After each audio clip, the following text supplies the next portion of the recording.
देखो, शरीर में जो भी पीड़ा आएगी या हो चुकी है या है, वो हमारे कर्म का परिणाम है, किसी और के नहीं।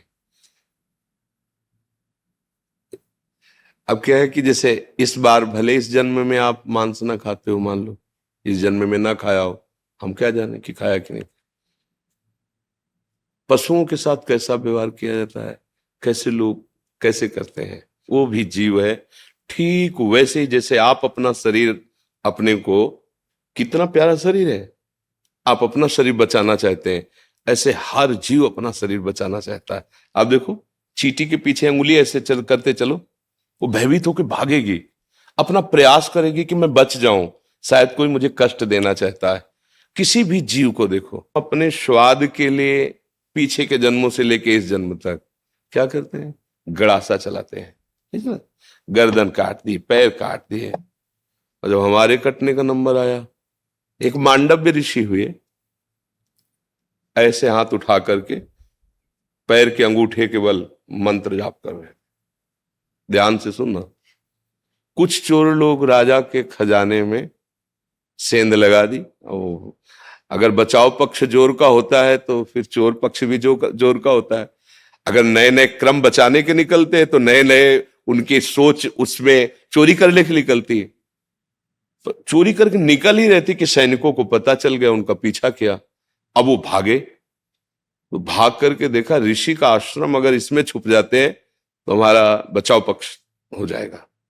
चले गए अंदर, लताएं झोपड़ी सब, वहीं अपने स्वर्ण आदि जो चोरी की थी वहीं रख के चुपचाप बैठ गए। उनको पक्का लगा कि इसी आश्रम में गए होंगे, क्योंकि आगे गए नहीं। तो आश्रम में गए, दाहिने पैर के अंगूठे के बल हाथ उठा के मंत्राकार वृत्ति, उनको कुछ पता ही नहीं। गए तो माल सहित चोर मिल गए।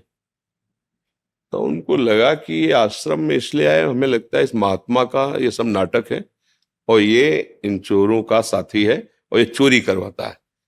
बुद्धि बदली। बुरी दशा जब हम आनी होती है ना, तो पहले बुद्धि बदली जाती है।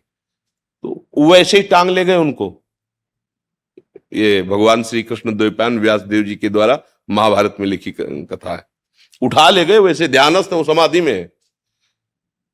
8-10 ऐसे सामने चोर, पीछे महात्मा जी। राजा को प्रमाण सहित जब वस्तु सहित चोर मिल गए तो उन्होंने ये नहीं देखा कि महात्मा भी है, उन्होंने आदेश कर दिया इनको सूली की सजा। उस समय जैसे फांसी की सजा होती, ऐसे सूली की सजा। एक भाले जैसा यंत्र, ऐसे नीचे से खंबे जैसा, ऊपर एकदम भाला जैसा, और बराबर की ऊंचाई में ले जाकर गुदा द्वार से ऐसे छोड़ दिया जाता था ऊपर से। तो वो जितनी घुस पाई, इसके बाद वो आदमी गुदा द्वार में सूली घुसी, अब वो तड़प रहा है। कितने घंटे वो या कितने दिन, वो उसकी सामर्थ्य जाने, मरेगा वहीं। कोई उस बड़ी कष्टप्रद, गोली मार देना फांसी में तो मिनट 2 मिनट, लेकिन सूली की सजा बहुत ही कष्टप्रद। अब गुदा द्वार में इतनी घुसी है और वो रक्तस्राव हो रहा, धीरे धीरे वो मरेगा। दूसरे जब दंड वाले आते थे जिनको, तब वो उतारे जाते थे 1-2 दिन 3 दिन में। ऐसे जब वहां उतारने गए तो देखा वो पद्मासन लगाए बैठे मांडव ऋषि, और वो तो चोर थे, वो मर गए। उनको हटाया, भाग के गए राजा से कि कोई अपराध बन गया। वो तो कोई सच्चे महात्मा थे जिनको हम पकड़। बोले महात्मा को क्यों पकड़ के लाए?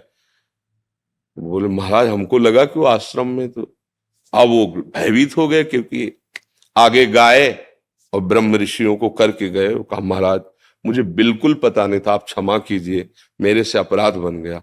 उनका नहीं, बस ये हटाओ, सूली से मुझे उतरवाओ, मैं तुम्हें दंड नहीं दूंगा, मैं सीधे धर्मराज को दंड दूंगा, उतारू तो मुझे। लाख उपाय किया गया, वो शूली उनके गुदा द्वार से हटी ही नहीं, काट दिया गया। वो सीधे अंतर ध्यान में धर्मराज के पास पहुंचे और उन्होंने कहा मुझे बचपन से याद है कि मैंने कोई अपराध नहीं किया, फिर मुझे ये सजा क्यों मिली? लोहा अंदर ठसा हुआ, उसे काट दिया गया, निकला ही नहीं। मैं तुम्हें अभी दंड देता हूं, क्योंकि तपस्या के धनी थे। तो धर्मराज इनका रुको रुको रुको। तो जैसे अपने नहीं कि टीवी चैनल लगा दे तो दिखाई देता है, ऐसे कहा देखो आप अपने। तो 8 वर्ष के थे, एक तितली को उठाया और बम्बूल का कांटा होता है ना, बार बार उसके गुदा द्वार में ऐसे खिलवाड़ में, बच्चे थे, ऐसे करके छोड़ दिया। बोले उसका फल है ये कि सूली निकाली नहीं गई, अंदर धसी हुई है, क्योंकि कांटा निकाला नहीं था। तो आप अपने योग बल से सह गए, नहीं तो जैसे तितली मर गई थी वैसे तुम्हें मर। एक तितली के गुदा में कांटा डालने से, ये महर्षि हैं इतने सामर्थ्यशाली कि सीधे जहां अन्याय होता है वहीं पहुंच गए धर्मराज के पास। तो बोलो इतने बड़े ऋषि का कर्म, उनको दंड दिया ना, तो हमारे तुम्हारे कितने कर्म है? ये मुर्गा, ये पशु पक्षियों को जो काट काट के खा रहे हो, जो विनोद कर रहे हो, मजाक मजाक में उनको कष्ट दे रहे हो, दुख दे रहे हो, और कितने पाप हैं? एक पाप है कितने? अब आपको मान सकते हैं कि इस जीवन में आपने कोई पाप नहीं किया, ऐसा आप कह सकते हैं, लेकिन बिना हमारे पाप के हमें कोई दंड नहीं दे सकता। हमारे पूर्व के, हम शरीर बदलते चले जाएं, हमारा पोस्ट बदलता चला जाए, तो क्या पीछे जो गलती करे हैं वो हम पे लागू नहीं होगा क्या? मान लो आप पहले एक छोटे पद में थे, फिर बड़े पद में आ गए, लेकिन जब छोटे पद में किए हुए अपराध का दस्तावेज खुलेगा तो बड़े पद में होते हुए आपके ऊपर कानून लागू हो जाएगा और आपको जेल जाना पड़ेगा, आपको दंड भोगना पड़ेगा। ऐसे ही पूरा सिस्टम भागवतिक है। तो कोई न कोई हमारा ही कर्म हमको कष्ट देता है।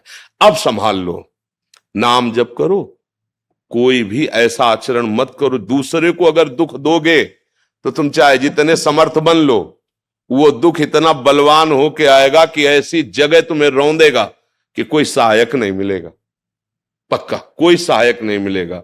अगर आप दूसरों को सुख दोगे, नाम जप करोगे, माना थोड़ा गरीबी से जी लोगे, तो भगवान मिल जाएंगे, आनंदित हो जाओगे, सुखी हो जाओगे। अब ये बात सबकी समझ में नहीं आती।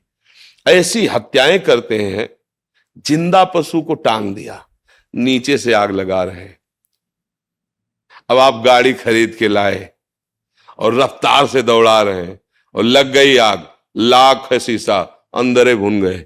ये है मालिक का हिसाब।